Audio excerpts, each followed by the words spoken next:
बिस्मिल्लाहिर्रहमानिर्रहीम। अस्सलामुअलैकुम जी, क्या हाल चाल है आपके। उम्मीद करती हूँ आप सब खैरियत से होंगे। अल्हम्दुलिल्लाह मैं भी ठीक हूँ। तो जी आज का व्लॉग हम शुरू कर रहे हैं दोपहर के टाइम से। तो ये दोपहर का टाइम था। तो यहाँ पे चिड़िया जो है वो खाना खा रही थी, उसको मैंने चावल डाले थे तो वो आके वो खा रही थी। तो फिर मैंने कहा चलो अब खाना बनाया जाए। तो यहाँ पे मैं दोपहर का खाना बनाने के लिए प्याज काट रही थी और साथ में लहसुन को मैंने छीला। और उसके बाद मैंने यहाँ पे गरम मसाला और खुश्क धनिया डाल के और साथ में यहाँ पे लहसुन के जवे जो हैं वो डाल लिए थे और इनको पेस्ट बना लिया था इनका। और इधर मैंने ऑयल को गरम कर लिया था और इसके अंदर प्याज डाल के इसे गोल्डन ब्राउन करके इसके अंदर थोड़ा सा पानी शामिल कर दिया था। तो इसके बाद ये सारा जो मेरा पेस्ट था ये इसके अंदर डाल दिया। तो यहाँ पे आपने अच्छे से मसाले को भून लेना है। तो यहाँ पे टमाटर ले लिया था एक अदद, 4 से 5 अदद हरी मिर्चें थी, नमक हस्बे ज़रूरत, सुरख मिर्च आधा चम्मच, हल्दी आधा चम्मच, ज़ीरा था चुटकी सा और साथ में खुश्क धनिया था थोड़ा सा। तो ये मसाले ले लिए थे, ये हमने इसके अंदर शामिल कर लिए। और ये शामिल करने के बाद हमने इसे अच्छी तरह से भून लेना मसालों को, ताकि तमाम मसाले का फ्लेवर है वो इसके अंदर आ जाए। तो यहाँ पे मैं चना दाल बना रही थी ढाबा स्टाइल या रेस्टोरेंट स्टाइल, जो कि बहुत ही मज़े की बनती है और खाने में भी बहुत मज़े की होती है। और एक साइड पे यहाँ पे फ़ातिमा के लिए दलिया बना रही थी। तो ये बहुत ही मज़े का बनता है और आप बच्चों को लाजमी ये बना के दें, क्योंकि इससे बच्चे की हेल्थ बहुत अच्छी होती है। तो यहाँ पे फिर मसाला हमारा अच्छी तरह से भुन गया था। तो इसके अंदर मैंने चने की दाल शामिल कर दी थी। चने की दाल को मैंने आधा घंटा पहले पानी में साफ़ करके भिगो के रखा हुआ था। तो इसके बाद यहाँ पे मैंने चने की दाल डाल के अच्छी तरह से भून लिया चने की दाल को। और इसके बाद मैं इसके अंदर शामिल कर दूँगी पानी, ताकि ये अच्छी तरह से गल जाए।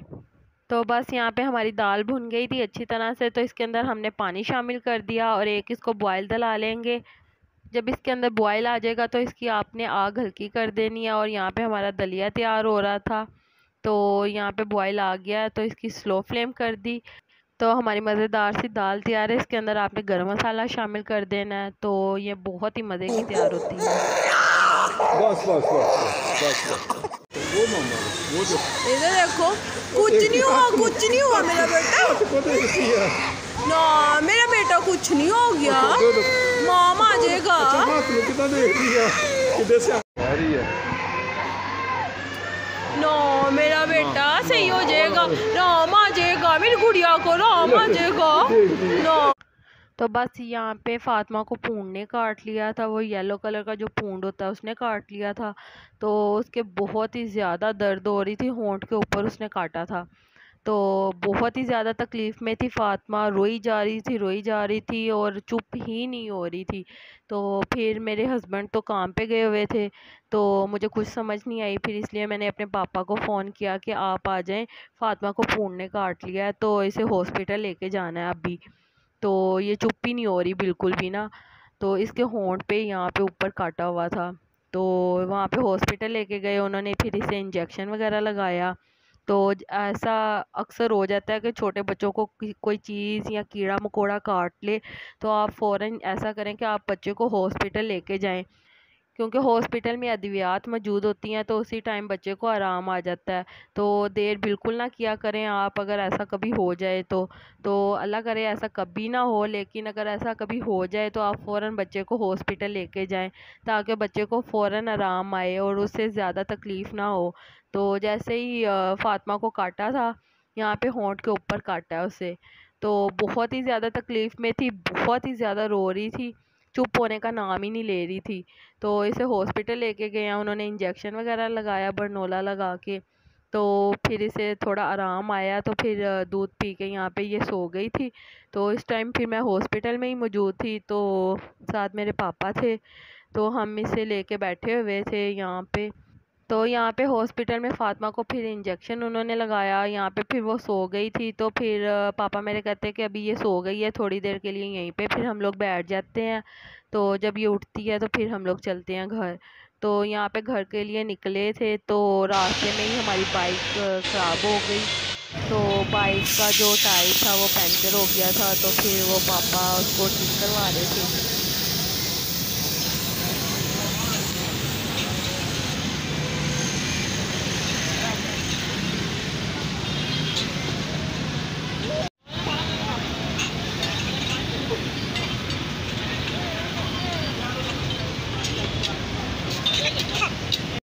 तो बस यहाँ पे टायर ठीक हुआ था, तो फिर हम लोग घर के लिए निकल पड़े। तो घर आ गए और यहाँ पे अब सुबह का टाइम था, तो सुबह समझ नहीं आ रही थी क्या बनाऊँ। तो फिर यहाँ पे मैं भुने हुए आलू बना रही थी, जिसे आलू की कतलियाँ भी कहते हैं। तो बहुत ही मज़े की बनती हैं। यहाँ पे मैंने घी डाला और घी डालने के बाद इसके अंदर प्याज डाल दिया 1 अदद, और इसे गोल्डन ब्राउन कर लिया। तो प्याज के अंदर ही मैंने यहाँ पे बारीक बारीक लहसुन को भी काट लिया था और साथ में अदरक को भी काट लिया था। तो यहाँ पे प्याज ब्राउन हो गया, तो फिर इसके अंदर मैंने पानी डाल दिया थोड़ा सा, ताकि ये नीचे ना लगे।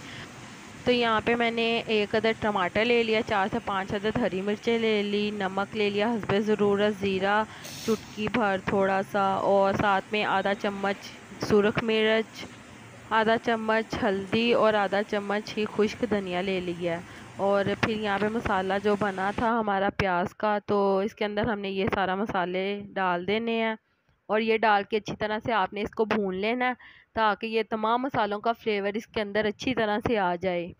आलू की सब्ज़ी ये भी बहुत ही मज़े की बनती है, आलू की कतलियाँ जिसे कहते हैं। तो ये भी झटपट तैयार हो जाती है। जब आपको कुछ समझ ना आए कि क्या बनाया जाए या क्या नहीं, तो आप फ़ौरन इसे बना लें और ये फ़ौरन से तैयार हो जाती है और बहुत ही मज़े की बनती है।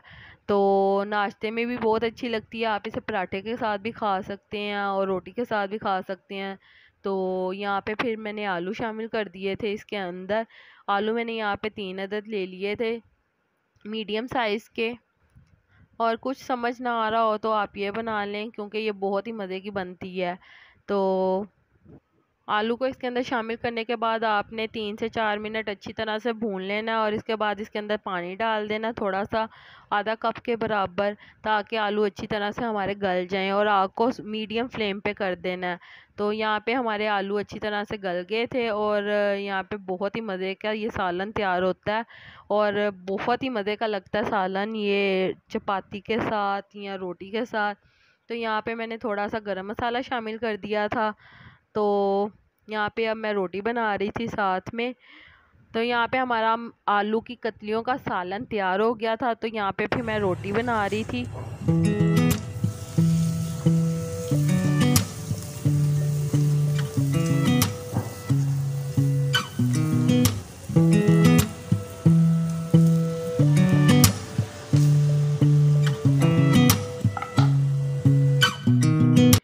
तो बस यहाँ पे फ़ातिमा वो सो रही थी, उसे मैंने सुबह नहला के दोबारा फ्रेश कर दिया था, तो वो फिर दोबारा दूध पी के सो गई थी।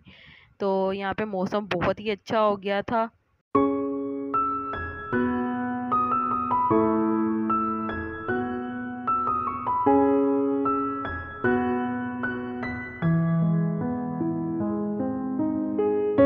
कोई भी ऐसा लम्हा नहीं है जिसमें मेरे तू होता नहीं है। मैं सो भी जाऊं रातों में, लेकिन तू है कि मुझ में सोता नहीं है। तू है कि मुझ में सोता नहीं। हाँ तू है मेरी बातों में, तू है मेरे ख्वाबों में, तू यादों में, तू इरादों में, तू है। हाँ तू है मेरी बातों में, तू है मेरे ख्वाबों में, तू यादों में, तू इरादों में, तू है। तो जी यहाँ पे मौसम बहुत ही अच्छा हो गया था, ठंडा ठंडा। और यहाँ पे फिर मैंने बर्गर मंगवा लिया था जिंगर। तो ये जिंगर बर्गर एंजॉय कर रहे थे ठंडे ठंडे मौसम में, तो बहुत ही मज़ा आ रहा था। तो यहाँ पे बर्गर शर्गर खाया जा रहा था। तो उम्मीद करती हूँ आपको मेरा आज का व्लॉग पसंद आया होगा। अगर पसंद आया तो इसे लाइक कर दे, और मेरी चैनल को सब्सक्राइब कर दें ताकि आपको तमाम वीडियो का नोटिफिकेशन बर वक्त मिल सके, और इसे शेयर करें अपने फ्रेंड्स एंड फैमिली मेम्बर्स के साथ। अल्लाह ताला आपको बहुत सारी खुशियाँ अता करे, आपके रिज़्क़ में ढेरों ढेर बरकत अता करे। आमीन सुम्मा आमीन। तो मुझे भी अपनी दुआ में याद रखिएगा। मिलते हैं आपसे एक और नए व्लॉग में, तब तक के लिए मुझे दीजिए इजाज़त। अल्लाह हाफिज़।